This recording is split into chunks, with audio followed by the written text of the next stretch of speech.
guys, as you know, I am moving through this book with you guys as a journey, kind of as a way for me to continue in my healing path, as I have, I got rid of a narcissist last year. Yes. And so I am, have gone a long ways in my healing journey. But I had picked this up last year, didn't really do much with it, and decided this year I'm going to pick it up again, see where I'm at, and see what other aha moments I can come up with. But I wanted to go with it with you. So this is Recovering from Narcissistic Abuse, Gaslighting, Codependency, and Complex PTSD. 4 books in one, and it's by Linda Hill. And what I have to say is totally my thoughts and feelings, has no reflection on Linda Hill. Linda Hill, and I'm just finding a way to share my path with you guys and see if it strikes. And maybe this is a book you want to pick up and work through and come up with your own aha moments. I don't like to journal, so I'm using this as a way to video journal. So I'm kind of, going through some more of the book, and I'm still in the introduction right now. And there was a quote in here that I thought was really good. It says, Linda says, victims actually believe they'll never do any better. Oh my God. Does that resonate with me? At so many levels. I am a woman who has always been considered overweight since I was little. But I look at my pictures and I'm like, what do you mean I was overweight? But I've always gotten made fun of about my weight for the majority of my life.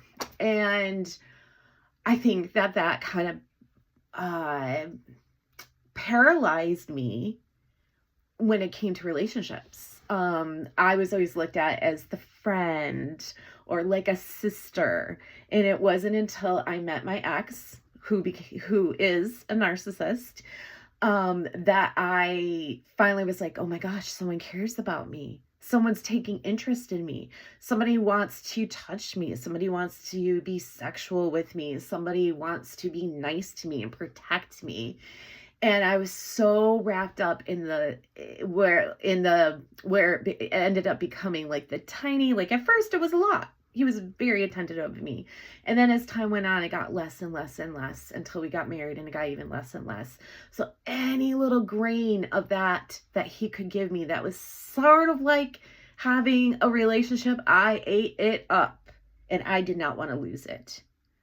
I did not want to lose it. I was always afraid in my relationship with him that if I crossed that line, if I did something to make him walk away, I would not have anybody else that would be interested in me.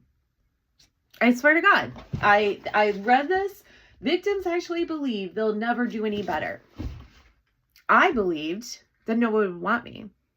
Now, I kicked my narcissist out last year, so we have been officially not in each other's life in a romantic way for over a year now. I have not dated. And guess what? I'm still living, and I'm living my best life. I have come to a point where my worth is not hinged on having him and his attention and his needs, or worried about if I don't have him, that I need to have someone else doing that. That's gone. I don't feel that way. It is enough for me to be me and to have me as a healthy person, both mind and body. It is enough for me to be a healthy and as best as I can be mom to my daughter, and to be a healthy and happy and the best as I can be friend to my friends, daughter to my mom, sister to my brother, and all of that. That's what gets me going. But top of that is me, making sure I am doing what I need to do to keep myself good and going forward, both mind and body, and not worrying about, as Miss Linda says in her book, victims actually believing they'll never do any better. Because if you stop and you think about that, if you feel good about yourself, then there's no other competition. There's no other competition, because you just have to be the best you need to be and can be for yourself. And then you're not looking for it from somebody else. And that's what I'm very thankful from reading this book and looking at that quote and being like, whoa, I remember feeling this way, but I don't feel that way anymore. And I'm proud of that. And I think really that is the point of this book. You know, it's getting past those previous traumas and back on a path where you can trust yourself, love yourself, and trust your gut. And that's the path that I'm on. And that's the path that hopefully you are on too.